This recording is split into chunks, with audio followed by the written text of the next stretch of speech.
வணக்கம். குகா மீடியா உங்களை வரவேற்கின்றது. 2026 தமிழ்நாடு சட்டமன்ற தேர்தல்களம் சீமான் நாம் தமிழர் கட்சி, NTK மற்றும் விஜய் தமிழக வெற்றி கழகம் TVK ஆகியோரின் வருகையால் திமுக, அதிமுக ஆகிய திராவிட கட்சிகளுக்கு பலத்த போட்டியை ஏற்படுத்தியுள்ளது. தற்போதைய கள நிலவரங்கள் மற்றும் கருத்து கணிப்புகளின்படி இந்த தேர்தல் 4 முனை போட்டியாக உருவெடுத்துள்ளது. சீமான் தலைமையிலான நாம் தமிழர் கட்சி கடந்த காலம் தேர்தல்களில் குறிப்பிடத்தக்க வாக்கு வங்கியை சுமார் 7.8% பெற்றுள்ளது. இந்த தேர்தல் தமிழ் தேசியம் என்ற கொள்கையின் அடிப்படையில் ஆளும் திமுக மற்றும் எதிர்க்கட்சியான அதிமுக ஆகிய இரண்டுக்கும் மாற்றாக தன்னை முன்னிறுத்துகிறார். 2026 திமுக, அதிமுக மற்றும் சீமான் மற்றும் விஜய் ஆகியோருக்கு இடையே கடும் போட்டி நிலவுகிறது. யார் வெல்வார்கள் என்பதை தீர்மானிப்பதில் விஜய் மற்றும் சீமான் பிரிக்கும் வாக்குகள் குறிப்பாக திராவிட கட்சிகளின் பாரம்பரிய வாக்கு வங்கியில் எவ்வளவு தாக்கத்தை ஏற்படுத்துகின்றன என்பதை பார்க்க வேண்டியுள்ளது. இது பற்றி மேலும் அறிய வாருங்கள் வீடியோக்குள் செல்வோம்.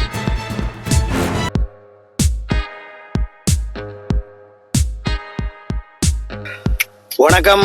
உலகத்து உறவுகள் நலம் வேண்டி இன்று மீண்டும் ஒரு நிகழ்ச்சியில் சந்திக்கிறோம். இன்று எங்கள் தொப்புள் கொடி உறவான தமிழகத்தின் தேர்தல் தேதி அறிவிக்கப்பட்டு விட்டது. எனவே தமிழக வெற்றி கழகமும் விஜய் அவர்களை பற்றியும் பேச இருக்கிறோம். தேர்தல் தேதி அறிவிக்கப்பட்டு அந்த தேதியும் நெருங்கி கொண்டிருக்கும் போது எங்கள் விஜய் பற்றியும் அவரின் அரசியல் பற்றியும் பேச இருக்கிறோம். சென்ற பதிவில் சீமான் பற்றியும் அவரின் அரசியல் ஆர்வம் பற்றியும் அவருக்கு எங்கள் பங்களிப்பு பற்றியும் பேசியிருந்தோம். இது பற்றி யாராவது அதை பார்வையிட தவறினால் எங்கள் இணையதளத்துக்கு சென்று தயவு செய்து ஒரு முறை பாருங்கள். உண்மைதானா என்று கூறுங்கள். கருத்துக்களை எங்களுடன் பகிர்ந்து கொள்ளுங்கள். உங்கள் ஆரோக்கியமான, ஆணித்தரமான, உண்மையான கருத்துக்கள் வரவேற்கப்படுகின்றன மக்களே. சரி, இனி விஜய் பற்றி பார்ப்போம். தமிழக சட்டசபை தேர்தல் நெருங்க இப்போ எங்கள் விஜயின் இந்த அரசியல் கூட்டம் கட்டு மக்கள் நிறையவே அலையலையாக வருகிறார்கள். இந்த மக்கள் வெள்ளத்தை பார்க்கும்போது விஜய் அவர்கள் வெற்றி வருவார் என்றே எண்ணம் தோன்றுகிறது. என்றாலும் இங்கே அந்த கூடும் மக்கள் எல்லாரும் இவருக்கு உண்மையில் ஆதரவு தருவார். ஆனால் மயிலிருந்த மக்கள் போகணும், அவர் வாராடி மக்கள் போகணும். ஆனபடியா மக்கள் அவருக்காண்டு தானே போறோம். அது சரி, தலையை விரையிலாட்டி பாலுகன்னு வெராட்டியும் நிப்பினே ஐயாங்க. இந்த கூட்டங்களை பார்க்கும்போது இந்த மக்கள் கூட்டம் ஓட்டாக மாறுமா என்பதை உண்மையான கேள்வியுமாகும். அது மாத்திரம் கேள்விக்குறி. அது மாற வேண்டும் என்பதே எங்கள் இந்தியா ஒரு மக்கள் தொகை நிறைந்த நாடு என்றபடியால் இதிலும் கூட்டம் தான் இருக்கிறது என்று சொல்ல வாரீர்களா? ஆமா. இப்போ விஜயின் இந்த அரசியல் கூட்டங்களுக்கு மக்கள் அலையலையாக வருகிறார்கள். தங்கள் ஆதரவையும் காட்டுகிறார்கள். இது எதை குறிக்கிறது? ஐயா, ஒரு சினிமா நடிகர் சொன்னா கூட்டம் கூடுவது சாதாரண விஷயம்.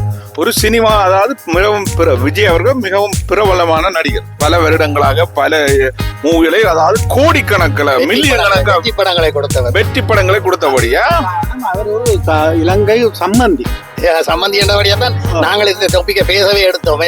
அதாவது தமிழத்து சம்பந்தி என்றபடியா தான் நீங்க அவரை பற்றி பேசுறீங்க. அக்கறை எடுத்து பேசுகிறவன் என்ன, பெண் கொடுத்த தேசம் என்றபடியால் எங்களுக்கு அவரை பற்றி பேசுவதற்கு உரிமை. இது இப்படி மக்கள் அலையலையாக அவர்களின் ஆதரவை காட்டுகிறார்கள். இது மக்களின் மனமாற்றமா, இல்லை இவரை இப்பவுமே ஒரு கதாநாயகனாக நினைத்துத்தான் இவர்கள் அவரை பார்க்க வருகிறார்களா? இதை இந்த தேர்தல் தான் முடிவும் செய்ய வேண்டும். இவர் இந்த தமிழ்நாட்டு மக்களின் கவனத்தை இப்ப ஈர்ப்பதற்கு என்ன காரணம்? நிச்சயமாக இந்த ஆளுங்கட்சியாகிய திமுகவே முதன்மை காரணமாக அரசியல் அவதானிகள் கருத்தும் தெரிவிக்கிறார்கள். என்ன ஆச்சரியமா இருக்கிறதா மக்களே? ஆம், அதுதான் உண்மை. நிதர்சனமான உண்மையும் அதுதான் தமிழ்நாட்டு அரசியலுமாகும். குட்டையை குழப்பி விடுறது தமிழ்நாட்டு அரசியல் எழுதப்படாத ஒரு சட்டமாக அது இன்று வரை நினைக்கிறது. யார் ஒருவர் தமிழ்நாட்டுக்கு அரசியலுக்குள் புதிதாக ஒரு கட்சியை அல்லது ஒருவராக வருகிறார் என்றால் அவரை, அந்த கட்சியையும் எப்படி எல்லாம் வைத்து செய்ய முடியுமோ அப்படி அவரையும் அவரின் கட்சியையும் பழிவாங்குவார்கள். அதுதான் விஜயகாந்துக்கு நடந்தது. அதுதான் அவர்களை துடிதுடிக்க உயிருடனே கொள்வார்கள். அதைத்தான் எங்கள் விஜயிற்கும் செய்தார்கள். இவர் தமிழக வெற்றி கழக கட்சியை ஆரம்பித்ததும் இவரின் படமான ஜனநாயகன் படத்தை வெளிவராமல் தடுத்து அவருக்கு பெரிய பொருளாதார போராட்டத்தை உருவாக்கினார்கள். அத்துடன் நின்றார்களா? அவரின் குடும்பத்தை, மனைவியை பிரித்து கோடு கச்சேரி என்று அவரின் குடும்பத்தை வைத்து அவரை அடித்தார்கள். இப்படி இவர் எழும்பவே முடியாமல் எழும்ப எல்லா பக்கத்தால் இவரை இழுத்து வீழ்த்தினார்கள். இவரை உடைத்து சிதறடித்தார்கள், சின்னாபின்னப்படுத்தினார்கள்.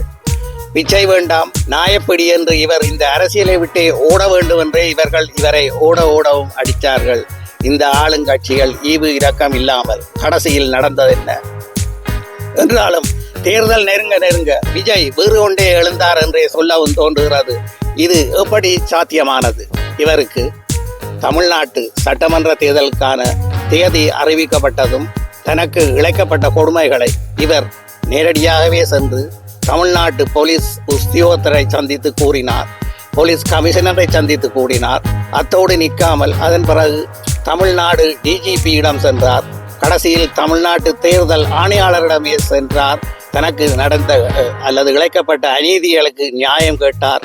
நியாயமான வழியில் அவர் போராடினார். அதாவது சுருக்கமாக சொல்வதாக இருந்தால், யாரெல்லாம் ஆட்சியில் இருக்கும் திமுக அரசின் சொற்கேட்டு ஆடினார்களோ, அரச பதவியை துஷ்பிரயோகம் செய்து விஜய்க்கு எதிராக நடந்தார்களோ அவர்களை எல்லாம் தூக்கினார் ஒருத்தராக. அப்படி அந்த வரிசையில் அவர்கள் பல உத்தியோகஸ்தர்களை தூக்கி அந்த ஆணைக்குழு வெளியேற்றியது. உடனடியாக இடம்பெற்ற அவர்களை மாற்றம் செய்து இந்த தேர்தல் ஆணையகம் அத்தோடு நின்று விட்டதா? விஜயின் கூட்டத்துக்கு அடுத்து தகுந்த பாதுகாப்பை வழங்க வேண்டும் என்றும் அதிரடியாக ஒரு உத்தரவையும் அது பிறப்பித்தது. இங்கேதான் விஜய் நிமிர்ந்தார். இப்படி இந்த ஆளுங்கட்சியின் அடாவடித்தனத்தில் இருந்து விடுபட்டு மக்கள் பணியே மகேசன் பணி என்று இவர் தனது பிரச்சாரத்தில் மும்முரமாக ஈடுபடுகின்றார். அவரும் இந்த தேர்தலில் வெற்றி வாகை சூட வேண்டும் என்பதே எங்கள் விருப்பம். உங்கள் விருப்பமும் அதுதானே மக்களே? அப்படி என்றா அண்ணன் சீமானுடன் ஏன் முரண்பாட்டை அவர் ஏற்படுத்துகிறார்? சேர்ந்து போகலாம் தானே. அண்ணன் சீமானும் அவரும் ஒரே துறையில இருந்தால் வந்தார்கள். ஆனா முதல்ல எதிர்ப்பை தான் காட்டுவார்கள், பிறகு ஒன்று சேருவார்கள். பாருங்க, எது எப்படி இருந்தாலும் ஒரு உண்மையை உங்களுக்கு சொல்ல வேண்டும் மக்களே. அது எங்கள் கடமையும் கூட நினைக்கிறோம். விஜய் என்பவர் தனக்கு பட வாய்ப்புகள் எதுவும் இல்லாமல் கஷ்டப்பட்டு வேறு வழி இல்லை என்று இந்த அரசியலுக்குள் வரவில்லை. காசு பணங்களை இந்த அரசியல் மூலம் உருவாக்கலாம் என்ற எண்ணத்துடனும் அவர் அரசியலுக்கு பிரவேசிக்கவில்லை. இப்பவும் விஜய் நடிக்க தயார் என்றால் எத்தனையோ 100 தயாரிப்பாளர்கள் காசை போட்டு படத்தை எடுப்பதற்கு வரிசையில் நிற்கிறார்கள் என்பதை மறக்காதீர்கள். இப்படி ஒரு பிஸியான கரியருடன் இருக்கும் இந்த கதாநாயகன் தன்னுடைய கரியரையே விட்டு மக்கள் பணிக்கு வருகிறார் என்றால் இங்கே மக்களாகிய நீங்கள் சிந்திக்க வேண்டும். தனக்கு ஒரு கரியர் இருந்தும், கை நிறைய காசு, பணம், சொத்து, சுகம், அந்தஸ்து எல்லாம் இருந்தும் இவர் இந்த அரசியலுக்கு வருகிறார் என்றால் அது ஒரு இலகுவான விடயம் இல்லை மக்களே. தன்னை நேசித்த இந்த தமிழ் மக்களுக்கு தான் சேவை செய்ய வேண்டும் என்றே இவர் அரசியலுக்குள் வருகிறார் என்றே நாங்கள் நினைக்கிறோம். அவரின் வருகையை மறக்கவோ முடியாது. இப்படி மக்கள் பணியை செய்ய என்று உண்மையிலே வருபவர்களை மக்களாகிய நீங்கள் ஆதரிக்கவும் வேண்டும். அவருக்குரிய மரியாதையை நீங்கள் கொடுக்கவும் வேண்டும். எனவே மக்களே, இந்த தேர்தல் ஒரு வித்தியாசமான தேர்தலாக நீங்கள் நினைத்தால் தான் மாற்ற முடியும். பழமையான தேர்தல் போன்று பிரியாணிக்கும் கொஞ்சம் காசுக்கும் விலை போகாது. உங்கள் பொன்னான வாக்குகளை, உங்கள் நாட்டினுடைய சுதந்திரமான வாக்குகளை யாருக்கு போட வேண்டும் என்று நீங்களே முடிவெடுங்கள். இது முடிவெடுப்பது உங்கள் கைகளில் தான் இருக்கிறது. மாற்றம் வேண்டும். சிந்தித்து செயலாற்றுங்கள் தமிழக மக்களே. உங்களால் தான் இந்த அரசியலை மாற்ற முடியும். உங்களால் தான் இந்த அரசியல் சட்டங்களை மாற்ற முடியும். உங்கள் வாழ்க்கையை நீங்கள் வளமாக்க முடியும் என்றால் நீங்கள் சிந்தித்து செயலாற்றுங்கள். விஜய் அவர்கள் வெல்ல வேண்டும் என்றும் எங்கள் சார்பில் நாங்களும் வாழ்த்துக்களை தெரிவிக்கிறோம். மீண்டும் நல்ல ஒரு நிகழ்ச்சியில் சந்திக்கிறோம். நன்றி, வணக்கம். உங்களுக்கு இந்த வீடியோ பிடித்திருந்தால் லைக் பண்ணுங்க. உங்கள் நண்பர்களும் பார்த்து பயன்பெற வேண்டும் என்று நினைத்தால் ஷேர் பண்ணுங்க. அத்துடன் சப்ஸ்கிரைப் பண்ண மறந்து விடாதீர்கள். நன்றி, வணக்கம்.